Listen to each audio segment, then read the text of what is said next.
Perkenalkan, nama saya Benedictus Hernanda Cahya Priyatama, NPM 210118521.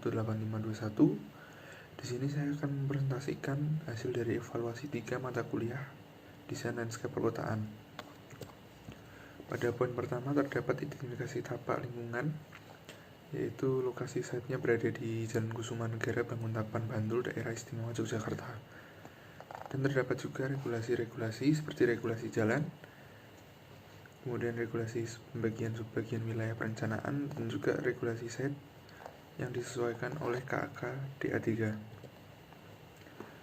Selanjutnya terdapat fenomena lapangan yang bertentangan dengan prinsip perancangan, yaitu berikut ini penjelasan dari prinsip perancangan, yaitu terdapat regulasi pola ruang dan juga terdapat kriteria pemilihan vegetasi untuk sepadan sungai yang berdasarkan pada Permen PU nomor 5 PRTM 2008. Kemudian ada prinsip RTH pada halaman perkantoran, pendidikan, pertokoan, dan tempat usaha dan bangunan bertingkat.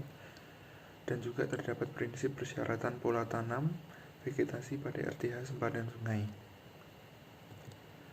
Selanjutnya penjelasan dari kelima prinsip, yaitu pada poin pertama terdapat linking sequential movement, yang fenomena yang terjadi pada lapangan, yaitu terdapat tempat rekreasi Taman Gajah Wong yang kurang ramai, dikarenakan tempat tersebut lokasinya jarang diketahui oleh orang dan tersembunyi. Selanjutnya terdapat lateral enclosure and edge continuity. Ya, fenomena lapangan yang terjadi yaitu karakter fasad atau bangunan pada sekitar site itu tidak memiliki pendekatan gaya tertentu.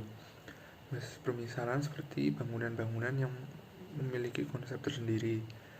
Jadi pada lingkungan kawasan tersebut terdapat bangunan dengan konsep joglo, modern, dan bangunan-bangunan tersebut melingkup menjadi satu kawasan, sehingga tidak menjawab dari lateral enclosure and edge continuity. Kemudian pada prinsip integrated breeding, kualitas koridor pada perumahan dan area komersial dikatakan buruk, tidak aksesibilitas, dan tidak inklusif. Selanjutnya pada axis and perspektif, pada bagian barat laut site terdapat jalur yang membingungkan untuk akses menuju ke dalam Taman Gajah Wong dan pemukiman warga. Dan yang terakhir pada poin indoor dan outdoor, terdapatnya kurang kejelasan pada fungsi ruang-ruang outdoor dan indoor. Sebagai contoh, tidak ada respon pada ruang indoor dan outdoor, sehingga penataannya menjadi buruk. Berikut merupakan kontribusi perancangan dalam terciptanya low space yang berdasarkan pada teori Traffic.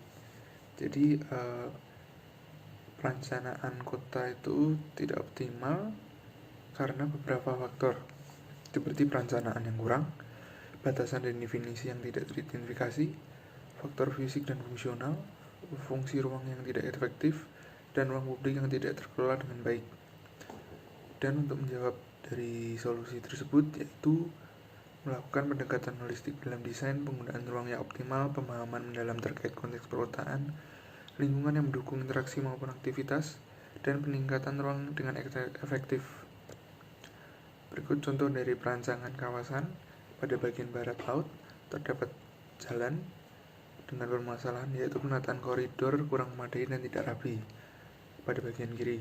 Kemudian pada bagian kanan, solusi desainnya yaitu merancang koridor dengan baik dengan menambahkan vegetasi seperti pohon dan lain-lain untuk menunjang visual dan memberikan sign-sign untuk menunjang aksesibilitas. Contoh vegetasi yang dapat ditanam pada titik 3 terdapat puring, Nusa Indah, bougainville, teh-tehan, akasia, dan juga ketapang.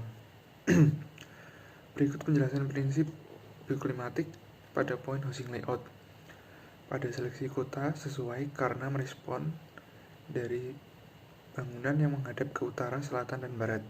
Pada struktur ruang pada tapak dan kawasan sesuai karena merespon dengan memanfaatkan natural ventilation melalui masuknya angin ke dalam bukaan lewat pintu dan jendela. Pada ruang publik juga sesuai karena melakukan bagian zoning. Dan landscape belum sesuai karena belum merespon pada perbedaan elevasi kontur. Dan vegetasi juga sesuai karena telah merespon dengan penggunaan seperti pohon akasia dan ketapang lingkungan site. pada building design, yaitu tipe bangunan menyesuaikan, yaitu sekitar apartemen dengan 5 lantai. Selanjutnya pada struktur, yaitu merespon, yaitu dengan penggunaan kolom utama 60x60 dan balok 30x40. Pada bagian denah, yaitu merespon pembagian zona, yaitu 1 hingga 2 merupakan zona umum lantai, dan lantai 3-5 merupakan zona hunian.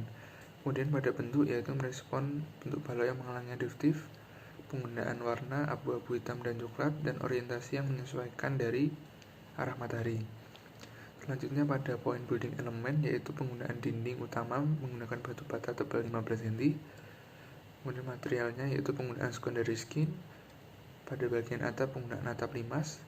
Pada bukaan yaitu menggunakan natural ventilation. Lantai dasarnya itu membagi menjadi 2 massa, dan utilitasnya menambahkan utilitas seperti air bersih, air kotor, tanah hujan, listrik, dan proteksi kebakaran. Selanjutnya strategi dalam merespon kearifan lokal, yaitu penggunaan roster yang menggunakan motif batik kawung yang merupakan salah satu budaya lokal dari Yogyakarta. Kemudian pada interior juga menggunakan pendekatan arsitektural tropis dan tradisional dengan penggabungan material kayu yang dipadukan dengan material modern. Sekian presentasi dari saya, terima kasih.